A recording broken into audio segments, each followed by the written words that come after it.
मेरा नाम मधु है। मैं अपने माता पिता के साथ ग्वालियर में रहती थी।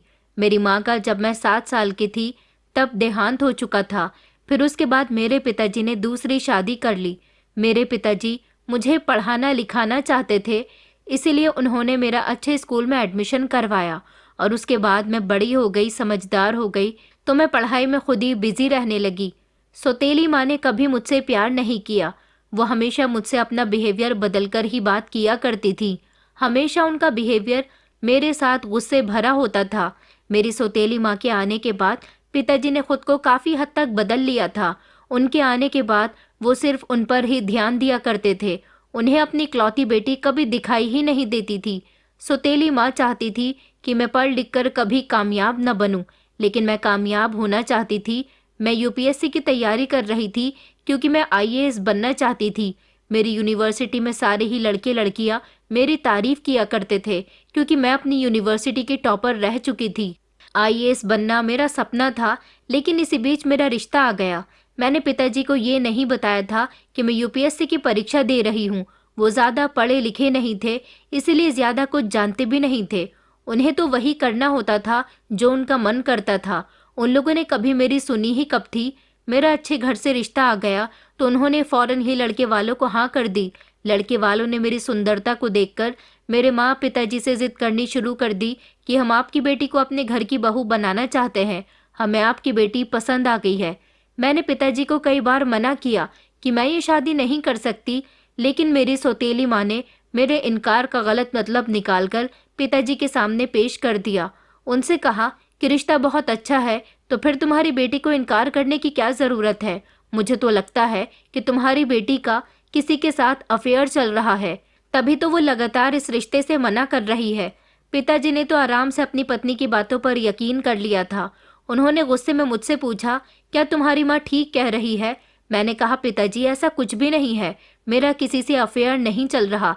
मैं सिर्फ अपनी पढ़ाई पर ध्यान देती हूँ और मेरे लिए कामयाब बनना और अपना सपना पूरा करना ही सब कुछ है।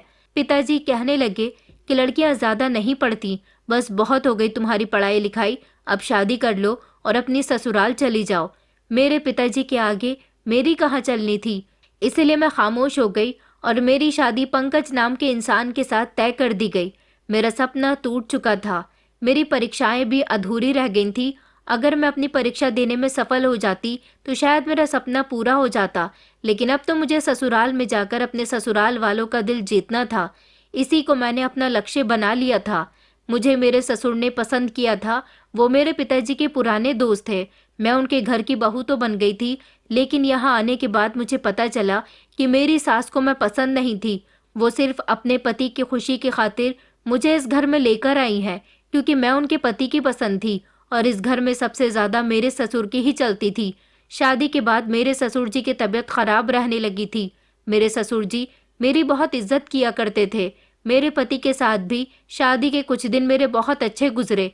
ससुराल में मेरे पति और सास ससुर के अलावा एक जवान नंद भी मौजूद थी। मेरी सास अपने बेटे पंकज के लिए अपनी पसंद की लड़की लेकर आना चाहती थी। उन्होंने अपने किसी पुराने पड़ोसी की बेटी को पंकज के लिए पहले से ही सोच कर रखा था, लेकिन जब मेरे ससुर जी ने मुझे देखा और कहा कि मैं तो अपने बेटे के लिए मधु को ही लेकर आऊंगा, बस तब से मेरी सास के दिल में मेरे लिए नफरत पैदा हो गई।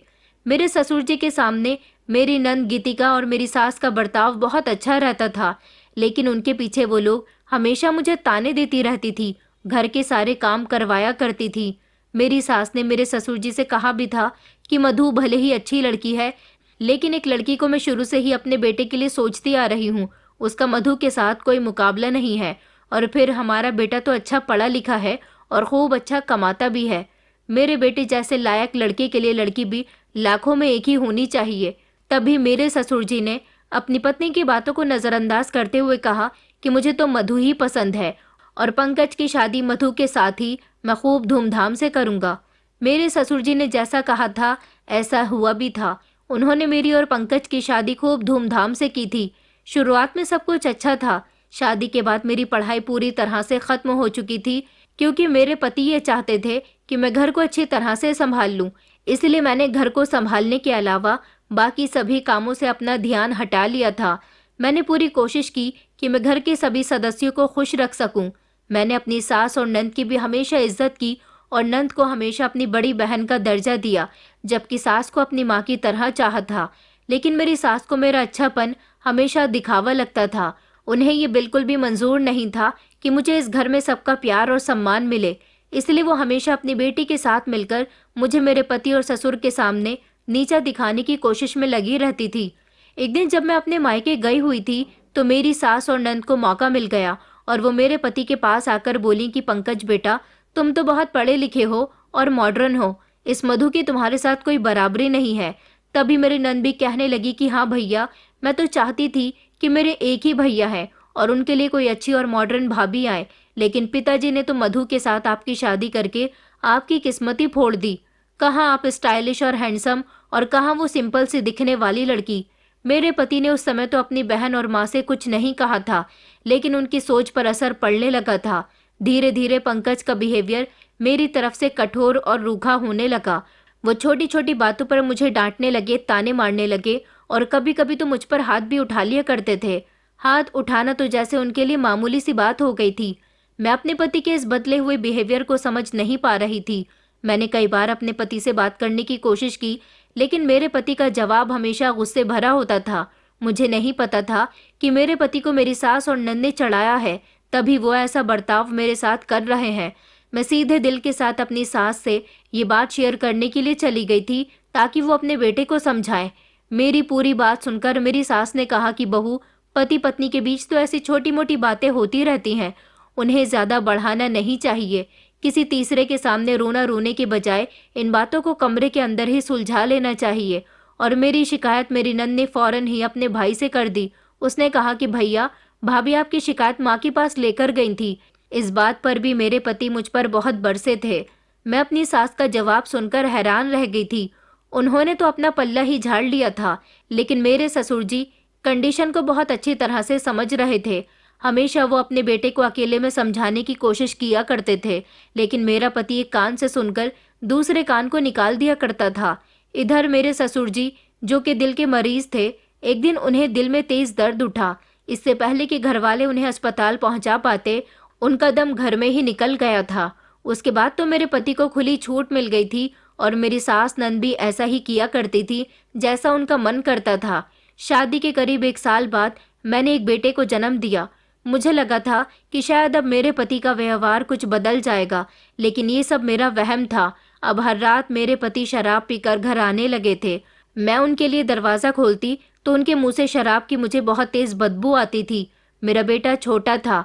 मैं सारा दिन घर के काम करती और रात को अपने बेटे नीरज के साथ जागती रहती थी, लेकिन मेरे पति को इस बात से कोई फर्क नहीं पड़ता था। मैं जब भी अपने पति से कहती कि आप इतनी रात तक घर से बाहर क्यों रहते हो और शराब भी पीते हो, कम से कम आपको थोड़ा तो ख्याल करना चाहिए, तो इस बात पर मेरे पति ने मुझे बालों से पकड़ लिया और कहने लगे कि मैं कुछ भी करूं, तुझे इस बात से क्या मतलब? तू घर में क्या करती है? सिर्फ रोटियां ही तो पकाती है और बच्चों को संभालती है। तुझे तो मेरी कदर करनी चाहिए। तू मेरे घर में रह रही है, मेरे पैसों पर पल रही है और मुझे ही सिखा रही है कि मुझे क्या करना है। मैंने उस दिन तो हिम्मत जुटाकर अपने पति से ये बात कह दी थी, लेकिन उसके बाद मैंने कभी अपने पति से कुछ नहीं कहा, क्योंकि उस दिन मेरे पति ने चिल्लाते हुए पास रखा गिलास जमीन पर पटक दिया था और फिर बालों को जोर से खींचते हुए मुझे जमीन पर धक्का दे दिया था। अपने पति के इस बिहेवियर से मैं बहुत परेशान हुई थी और सारी रात मेरी रोते हुए गुजरी थी। अगली सुबह जब मेरे पति सो रहे थे और मैं किचन में नाश्ता बना रही थी, तभी मेरी नंद किचन में आ गई और कहने लगी कि अरे भाभी, रात को क्या आपका भैया के साथ कोई झगड़ा हुआ है? मुझे गाली गलौज की आवाज आ रही थी। मेरी नंद मुस्कुराते हुए ये बात कह रही थी। मैं अपने काम में बिजी थी, मैंने उससे कुछ भी नहीं कहा, तो वो कहने लगी कि मैं तो पहले ही कहती थी कि तुम इस घर के लायक नहीं हो। न तुम अपने पति को संभाल पा रही हो और न ही घर को। मैंने अपनी नंद से कहा कि प्लीज गीतिका, मैं पहले ही बहुत परेशान हूँ। मैंने धीमे शब्दों में उससे कहा था। उसने कहा कि परेशान तो मेरे भैया हैं, तुम्हारी वजह से। तुमने उनकी जिंदगी खराब कर दी है। ये कहकर वो अपना नाश्ता उठाकर किचन से चली गई। मैं अभी बाकी के काम करने में बिजी थी। जल्दी जल्दी अपने पति के उठने से पहले ही सारे काम से फ्री हो जाना चाहती थी, क्योंकि उनके बहुत सारे काम होते थे।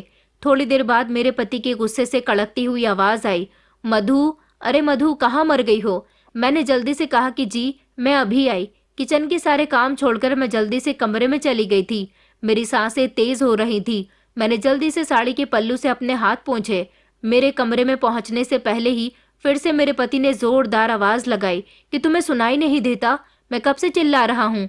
मैंने कांपती हुई आवाज में कहा कि जी क्या हुआ? पंकज कहने लगे कि तुम्हें कितनी बार कहा है कि मेरी पहली आवाज में ही मेरे सामने हाजिर हो जाया करो। उनके हाथ में शर्ट थी। उन्होंने वो शर्ट मेरे मुंह पर फेंकते हुए कहा कि जल्दी से इसे प्रेस कर दो, मुझे ऑफिस जाना है। मैंने जल्दी से अपने पति की शर्ट उठाई और उसे प्रेस करने लगी। वो बाथरूम में नहाने के लिए चले गए थे। थोड़ी देर बाद ही उनकी आवाज आई कि मधु, तौलिया कहाँ है? जल्दी से तौलिया लेकर आओ, मुझे देर हो रही है। मैं प्रेस छोड़कर जल्दी जल्दी तौलिया लेने के लिए दौड़ी। बाथरूम के दरवाजे पर पहुंचकर मैंने तौलिया अंदर बढ़ाया कि ये लीजिए। पंकज ने जोरदार आवाज में कहा कि ये भी तुम्हें हर बार याद दिलाना पड़ेगा क्या? मेरे पति ने तौलिया खींचते हुए कहा था। मैं जल्दी से फौरन ही प्रेस करने के लिए पलटी तो मेरा पैर बेड के कोने पर लग गया। मैं दर्द से कर्राहने लगी थी और फिर जल्दी से शर्ट प्रेस करने के लिए पहुंची।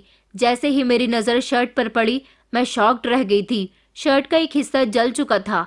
मैं डर गई और मैंने सोचा कि अब क्या होगा। मेरा शरीर कांपने लगा था। इतनी ही देर में बाथरूम का दरवाज़ा खुला और मेरे पति बाहर आ गए। कहने लगे कि मेरी शर्ट तैयार है। जैसे ही मेरे पति की नज़र अपनी जली हुई शर्ट पर गई तो उनकी आंखें गुस्से से लाल हो गई। उन्होंने कहा कि तुमने ये क्या कर दिया? ये मेरी फेवरेट शर्ट थी। मैंने कहा सॉरी, गलती से ये सब कुछ हो गया। तभी मेरे पति जोर से चिल्लाए और कहने लगे कि तुमसे एक काम भी ठीक से नहीं होता। मैं वहीं खड़ी रो रही थी। इतनी ही देर में मेरी सास बड़ी शान के साथ चलते हुए कमरे के अंदर दाखिल हुई। कहने लगी, अरे बेटा, एक शर्ट ही तो जली है, तुम्हें इतनी सी बात पर इतना गुस्सा करने की क्या ज़रूरत है? तुम्हें तो पता ही है कि इस बेचारी से कोई काम ढंग से नहीं होता। मैं अभी तेरे लिए दूसरी शर्ट निकाल कर प्रेस कर देती हूँ।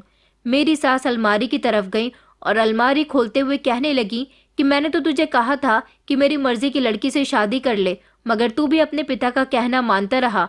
अगर उस दिन तू कह देता कि मुझे पिताजी की पसंद की नहीं बल्कि माँ की पसंद की लड़की से शादी करनी है, तब शायद तेरे साथ ऐसा ना होता जैसा अब हो रहा है। अपनी सास की ऐसी बातें मेरे दिल को चुभ रही थी। मैं किसी तरह अपने आंसुओं को रोकने की कोशिश कर रही थी। मैं कमरे से निकलकर किचन में आ गई थी और वहां पर जाकर फूट फूट कर रोने लगी। नाश्ता तैयार करने के बाद मैं दोबारा कमरे के अंदर गई। मेरी सास मेरे पति की शर्ट पर प्रेस करने के बाद कमरे से जा चुकी थी। मैंने उन्हें नाश्ता दिया और हिम्मत जुटाकर कहने लगी कि आप मुझ पर इतना गुस्सा क्यों करते हो? मैं मानती हूँ कि मुझसे गलती हुई है, लेकिन आप मुझसे आराम से भी तो बात कर सकते थे। क्या हर बात चिल्लाकर करनी जरूरी है? ये सुनते ही मेरे पति ने मुझे घूरते हुए देखा और कहा कि इसमें भी मेरी गलती है। मैंने कहा नहीं, आपकी कोई गलती नहीं है। लेकिन मेरे पति का चेहरा देखकर मेरी आवाज़ टूटने लगी थी। वो कहने लगे कि अच्छा, अब तुम मुझे सिखाओगी कि मुझे कैसा बर्ताव करना चाहिए।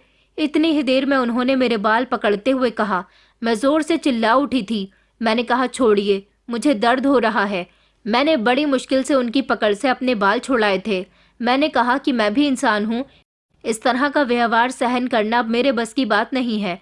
मेरी आवाज़ रोने वाली हो गई थी। मेरे पति का गुस्सा आज 7वें आसमान तक पहुंच चुका था। वो जोर से कहने लगे कि अच्छा, क्या करोगी तुम? बोलो ना। ये कहते हुए उन्होंने मेरे मुंह पर जोर का थप्पड़ मार दिया था।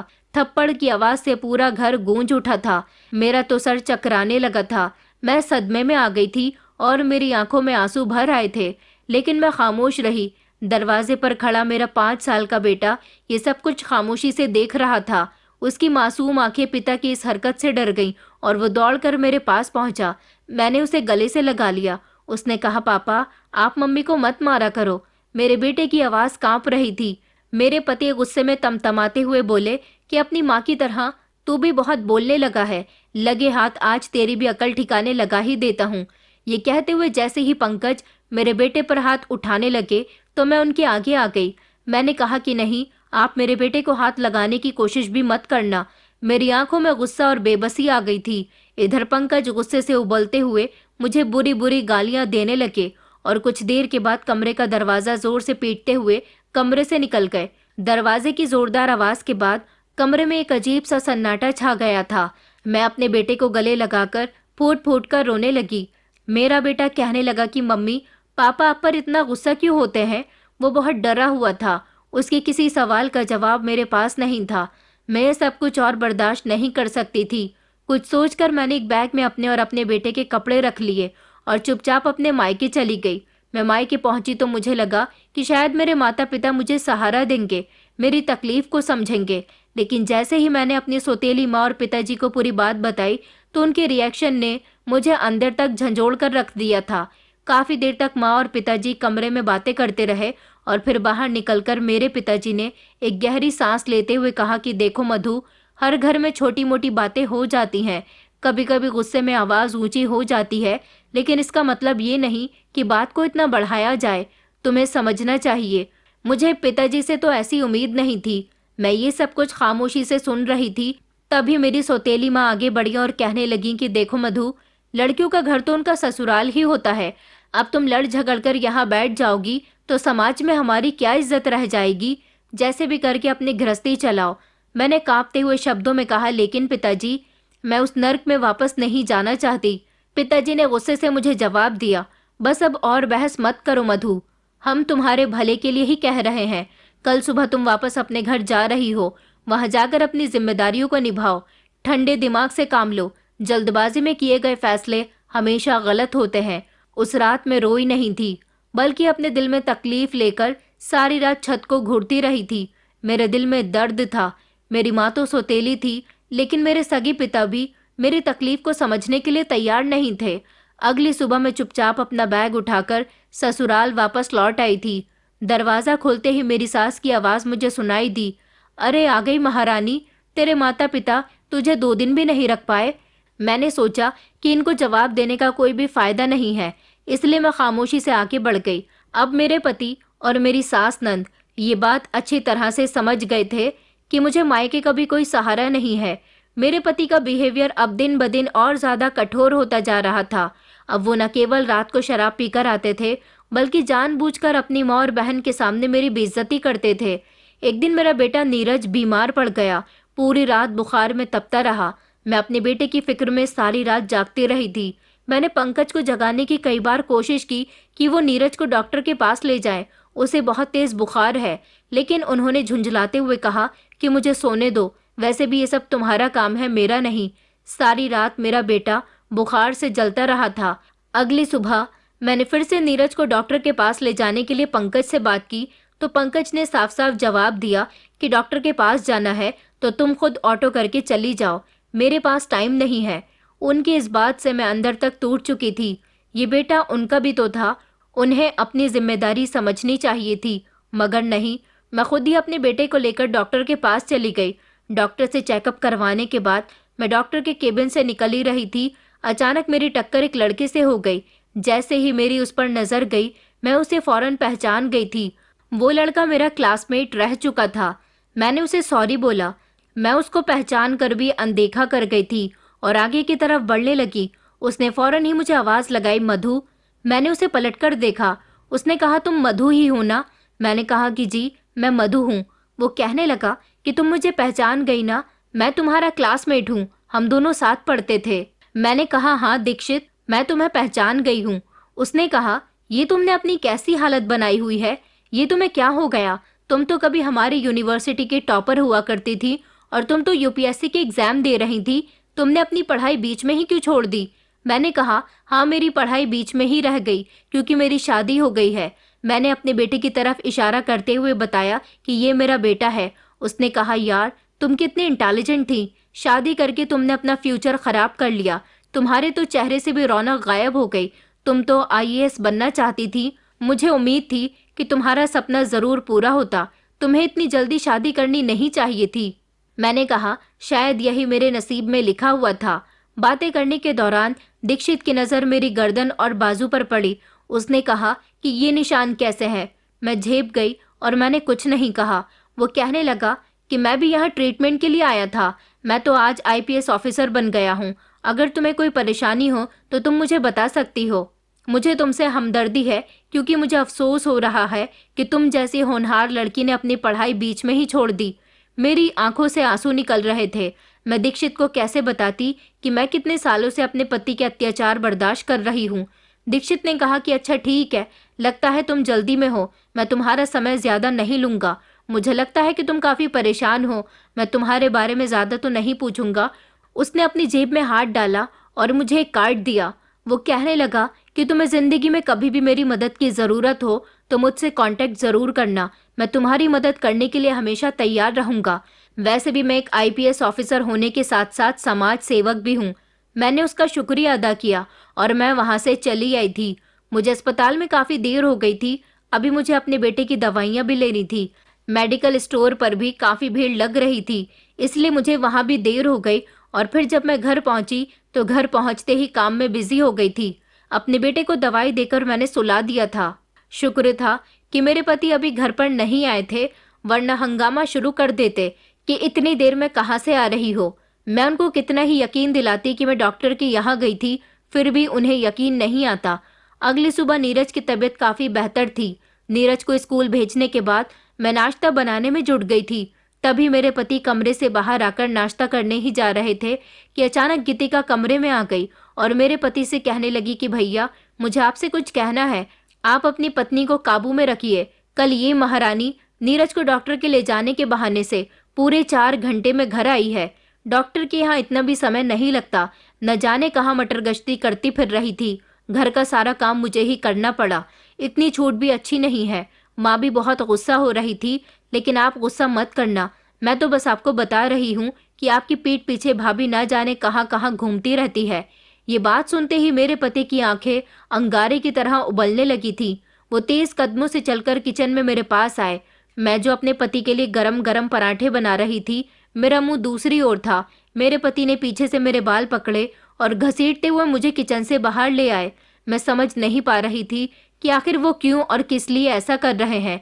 कहने लगे कि बता, डॉक्टर के यहाँ से तू कहाँ गई थी? तेरी हिम्मत कैसे हुई इतनी देर से घर आने की? और तुझे देर कहाँ हुई? कहाँ गई थी तू? किससे मिलती है मेरे पीठ पीछे? मैंने कहा, मैं तो बस डॉक्टर के पास ही गई थी और कहीं भी नहीं गई थी। मेरे पति ने मेरे बालों को और जोर से पकड़ा। कहने लगे कि मुझसे झूठ बोलती है। मैंने कहा, मैं झूठ नहीं बोल रही हूँ, मैं नीरज को डॉक्टर के यहाँ ही लेकर गई थी। वहीं पर देर हो गई क्योंकि हॉस्पिटल में बहुत भीड़ थी। मेरे पति ने चिल्लाकर कहा कि इस घर में रहना होगा तो कायदे कानून से रहना होगा।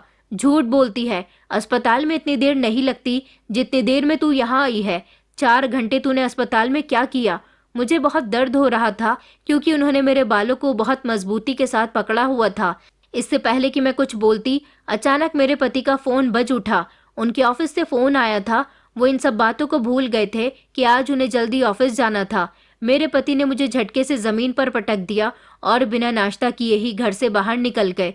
शोर की आवाज सुनकर मेरी नंद और सास भी वहां खड़े होकर मेरा तमाशा देख रही थी। उन दोनों में से किसी ने भी मुझे मेरे पति से बचाने की कोशिश नहीं की। मेरा शरीर दर्द से कर्रा रहा था, लेकिन मेरे मन में जो आग जल रही थी उसने मुझे उठने और कुछ करने की हिम्मत दी।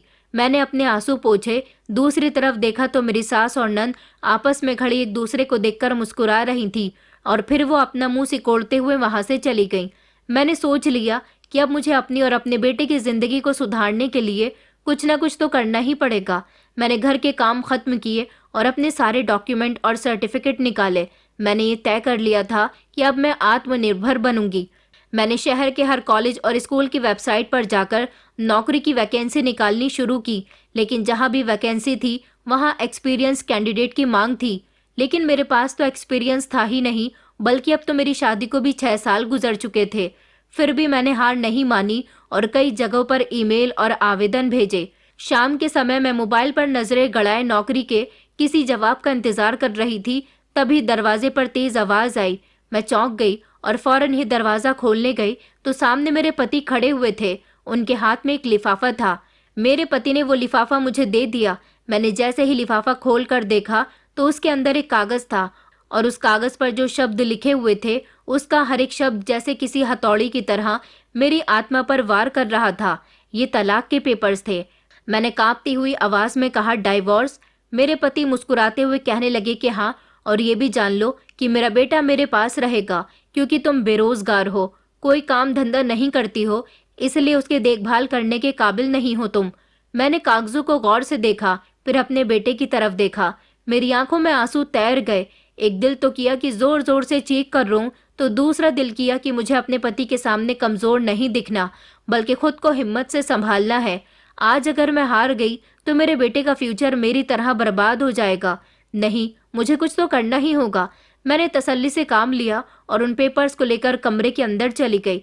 मेरे पति मुझे आंखें फाड़कर इसी तरह से देखते रहे, क्योंकि मैंने बड़ी मुश्किल से अपने आंसुओं पर कंट्रोल किया था और उनके सामने मेरी आंख से एक आंसू भी नहीं टपका था। कमरे के अंदर जाकर लेट गई थी और सारी रात यही सोचती रही कि मुझे क्या करना है। अगली सुबह मैंने अपने पर्स से वो कॉन्टैक्ट कार्ड निकाला जो मुझे दीक्षित ने दिया था, जो कभी मेरा क्लासमेट हुआ करता था। उस पर उसका मोबाइल नंबर लिखा हुआ था। मैंने उस नंबर को डायल किया और जैसे ही दीक्षित ने कॉल रिसीव की तो उसे बता दिया कि मैं बोल रही हूँ। वो कहने लगा कि हाँ हाँ बोलो, क्या बात है। मैंने उससे कहा कि तुमने मुझसे कहा था कि तुम मेरी मदद कर सकते हो, आज मुझे तुम्हारी मदद की ज़रूरत है। उसने कहा कि हाँ बताओ, तुम्हें कैसी मदद चाहिए। मैंने कहा मुझे एक घर की ज़रूरत है, क्या तुम मेरे लिए एक किराए के घर का बंदोबस्त कर सकते हो। उसने चौंक कर कहा मगर तुम तो शादीशुदा हो, तुम्हें किराए के घर की क्या ज़रूरत है। फिर मैंने उसे अपनी पूरी ज़िंदगी के बारे में बताया कि यहाँ रहते हुए मैं किस तरह से अपने पति और अपने ससुराल वालों के अत्याचार बर्दाश्त कर रही हूँ। काफ़ी देर तक वो मेरी पूरी कहानी सुनता रहा। मैं रो रो कर उसे अपनी कहानी सुना रही थी।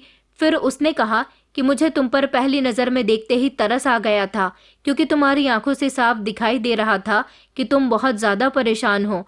पहले तुम अपने सपने को पूरा करने के लिए भी इतनी परेशान नहीं दिखाई दी। तुम तो बहुत ही खुशमिजाज और समझदार टैलेंटेड लड़की हुआ करती थी। आखिर तुम्हें क्या हो गया।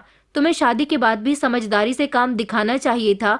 तुम्हारी शादी को 6 साल हो गए हैं और तुम अभी तक अपने पति के अत्याचार को बर्दाश्त कर रही हो। तुम्हें यह अन्याय नहीं सहना चाहिए था, बल्कि तुम्हें शुरू में ही इस अन्याय के खिलाफ आवाज़ उठानी चाहिए थी। मैंने उसे रोते हुए बताया कि अब मेरा पति मुझे छोड़ना चाहता है। वो मुझे डिवोर्स देने के बारे में सोच रहा है और वो मेरे बेटे को भी मुझसे दूर करना चाहता है। मैं सब कुछ बर्दाश्त कर सकती हूँ, मगर अपने बेटे से दूरी बर्दाश्त नहीं कर सकती। मैं उससे अलग होकर नहीं जी सकूंगी। मुझे आपकी मदद चाहिए। हो सके तो आप मेरे लिए रहने का बंदोबस्त कर दीजिए। दीक्षित कहने लगा कि हाँ क्यों नहीं, अगर तुम्हें बुरा न लगे तो तुम मेरे घर में रह सकती हो, क्योंकि मैं सरकारी फ्लैट में रहता हूँ। मेरा घर खाली पड़ा हुआ है, तुम वहाँ जाकर रह सकती हो। मैंने कहा कि नहीं, मैं तुम्हारे घर पर नहीं रह सकती। अगर मैं तुम्हारे घर पर आई तो मेरे कैरेक्टर पर कीचड़ उछालते हुए ये लोग इस बात को कोर्ट में मेरे खिलाफ इस्तेमाल करेंगे। इस तरह मैं और ज़्यादा बदनाम हो जाऊंगी। दीक्षित ने कहा कि अच्छा ठीक है, कोई बात नहीं, तुम परेशान नहीं हो। मैं तुम्हारे लिए किराए का घर ढूंढता हूँ और कोई फिक्र मत करना, मैं हमेशा तुम्हारी मदद करने के लिए तैयार हूँ। यही वो समय है जब तुम्हें खुद को साबित करना है और मैं तुम्हारे साथ हूँ। दीक्षित ने उसी दिन अपने घर के पास ही एक छोटा सा घर ढूंढकर मुझे दिलवा दिया था। मैंने अपने और अपने बेटे के कपड़े पैक किए, नीरज को तैयार किया, साथ ही साथ अपने पास किए हुए इकट्ठे कुछ पैसे उठाए और मौका देखकर चुपचाप घर से निकल गई। रात के समय जब मेरे पति घर वापस आए तो हमेशा की तरह उन्होंने मुझे आवाज़ लगाई, मधु मेरे लिए पानी लेकर आओ जल्दी से। लेकिन घर में सन्नाटा था। उन्होंने किचन में झांक कर देखा तो वहाँ भी कोई नहीं था। उन्होंने नीरज के कमरे में झांक कर देखा तो वो भी खाली पड़ा हुआ था। फिर वो वापस अपने कमरे में आए तो उनकी नज़र टेबल पर रखे एक लिफाफे पर पड़ी। उन्होंने लिफाफा खोल कर देखा और अंदर से मेरे हाथ का लिखा हुआ लेटर पढ़ने लगे। मैंने लेटर में कुछ इस तरह से लिखा था, पंकज, मैंने आपके साथ बहुत साल बिताए, हर ताने हर दर्द को मैं सहती रही, लेकिन अब मैं और कुछ नहीं सह सकती। आपने हमेशा मुझे कमज़ोर समझा, लेकिन अब मैं अपने बेटे के साथ एक नई जिंदगी शुरू करूंगी। आपको जो करना है आप करो, पर अब मैं आपके साथ नहीं रह सकती। मेरा लेटर पढ़ने के बाद मेरे पति को बहुत गुस्सा आया था। वो गुस्से से बौखलाकर सोफे पर बैठ गए थे। उन्होंने तो मुझे धमकाने के लिए डिवोर्स के पेपर्स तैयार करवाए थे, लेकिन अब उनका दाव उन पर ही उल्टा पड़ गया था। काफ़ी देर तक वो इसी सोच में डूबे रहे, लेकिन घर के सभी मेंबर अपने अपने कमरे में जाकर सो चुके थे। मेरे पति को भूख लग रही थी। देर रात तक जब उन्हें लगातार भूख लगती रही और नींद नहीं आई तो किचन में जाकर उन्होंने देखा तो सारे बर्तन खाली पड़े हुए थे। उनमें से किसी भी बर्तन में खाना नहीं था। वो चुपचाप अपना मन मारकर वहीं बैठ गए थे और अपने कमरे में सोने चले गए, क्योंकि अब उनकी पसंदीदा सब्जी के साथ गरम गरम रोटियां पकाकर खिलाने वाली जो इस घर से चली गई थी। अगले दिन भी सब कुछ नॉर्मल तरीके से चल रहा था। मेरे पति ने कड़कती हुई आवाज़ के साथ मुझे आवाज़ दी, लेकिन अब उनकी आवाज़ सुनने वाला कोई भी नहीं था। अब वो उदास रहने लगे थे, लेकिन वो अभी भी अकड़ में थे। उनका मानना था कि वो मुझे अपने घर नहीं बुलाएंगे। मैं भी उनके घर जाने के लिए तैयार नहीं थी। मैं तो खुद उस नर्क से निकल कर आई थी। दीक्षित ने मुझे किराए का घर दिलवा दिया था। यहाँ पर 2-3 दिन मैंने अपने बेटे के साथ बहुत सुकून से गुजारे थे, लेकिन अब मैं ऐसे खाली हाथ नहीं बैठ सकती थी। अपने बेटे का फ्यूचर संवारने के लिए मुझे कुछ ना कुछ तो करना ही था।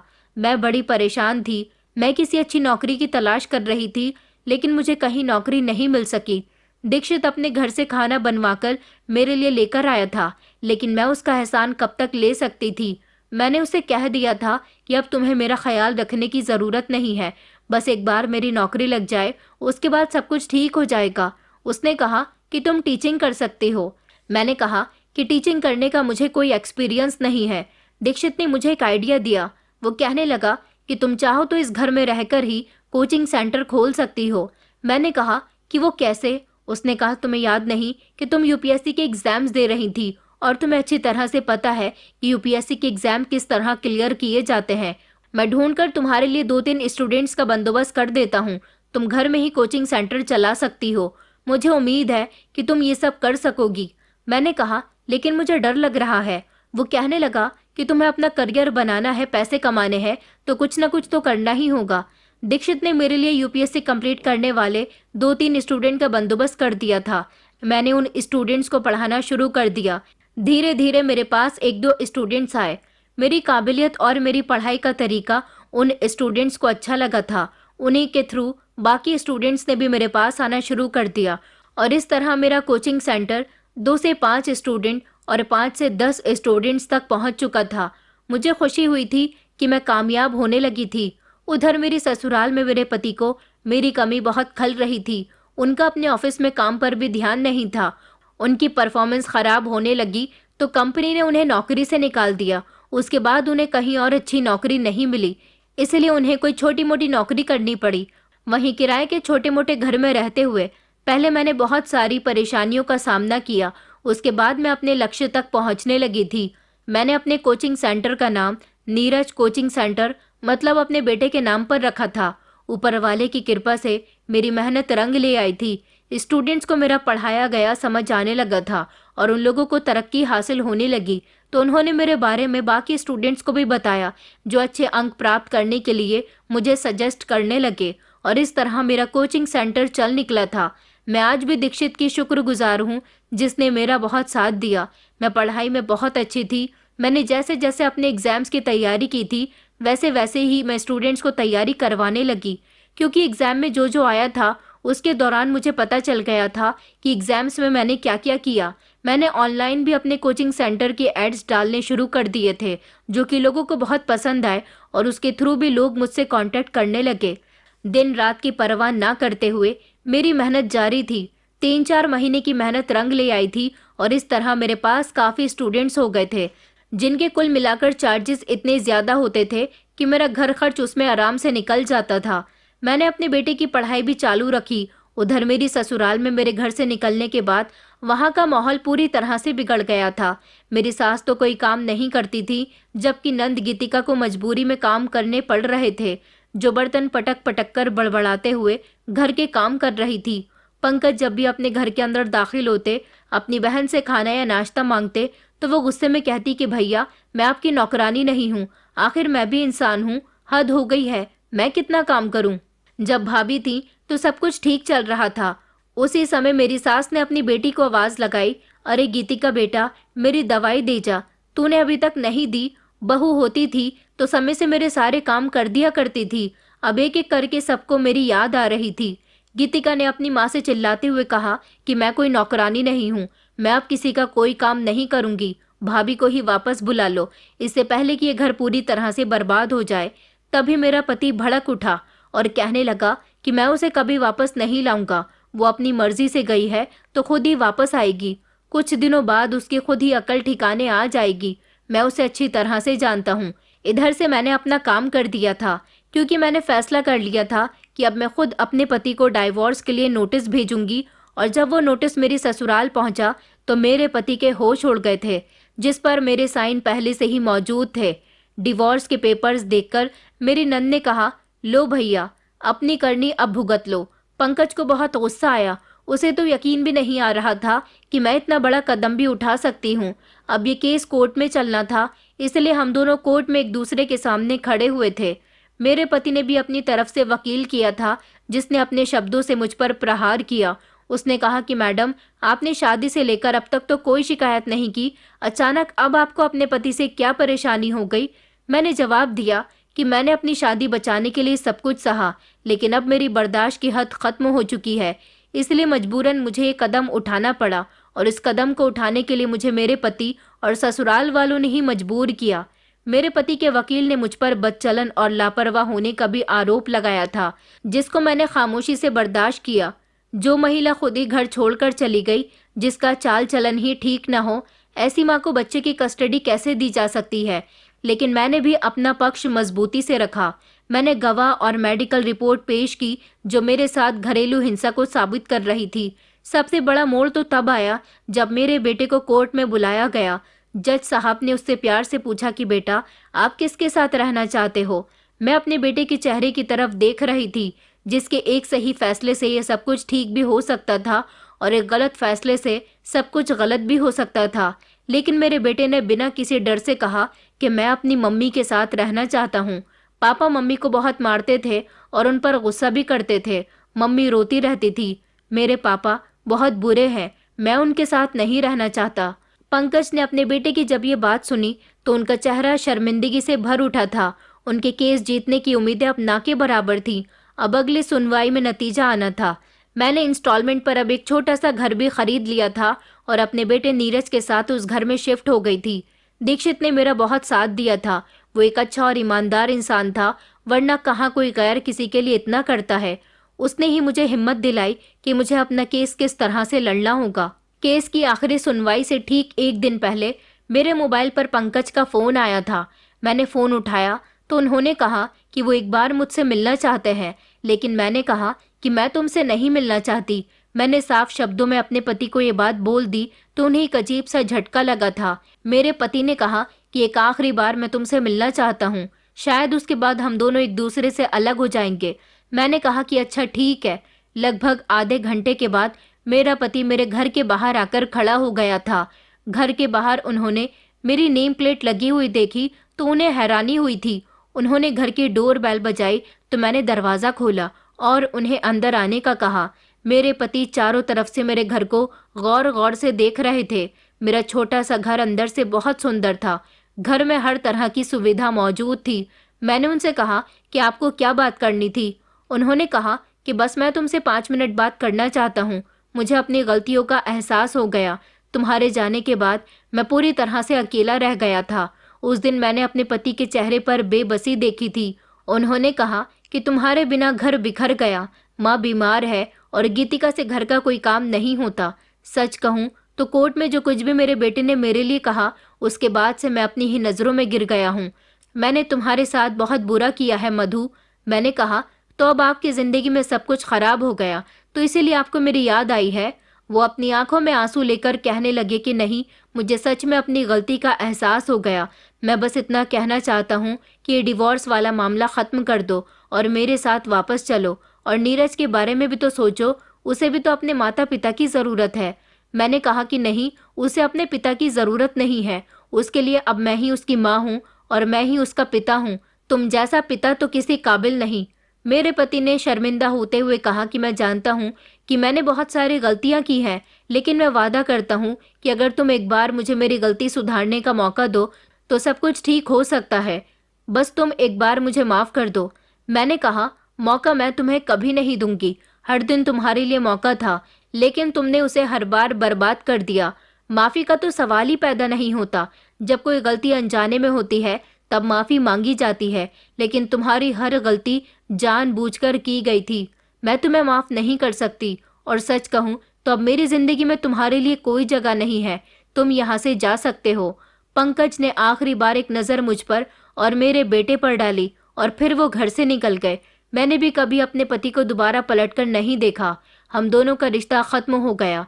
अब मैं अपने बेटे के साथ अकेली रहती हूँ और मैंने अकेले ही अपने करियर को बढ़ा लिया है। मेरा कोचिंग सेंटर बहुत अच्छा चल रहा है। मैं अपने लिए खुद ही मिसाल बन गई और मैंने अपनी कहानी खुद लिखने का फैसला किया। आज मैं एक कामयाब औरत हूँ और आप लोगों से यही कहना चाहूंगी कि अन्याय के खिलाफ आवाज उठाइए और अपने आप को आगे बढ़ाइए। दोस्तों, उम्मीद करती हूँ आपको हमारी कहानी पसंद आई होगी। कहानी पसंद आई है तो वीडियो को लाइक करें, चैनल पर नए हैं तो चैनल को सब्सक्राइब करें, क्योंकि आपके प्यार और सपोर्ट के बिना ये सफ़र अधूरा है। आपका एक सब्सक्राइब हमारे लिए मोटिवेशन है। आपका एक लाइक और एक कमेंट हमारी मेहनत को सफल बनाता है। हमारे साथ जुड़े रहने के लिए धन्यवाद।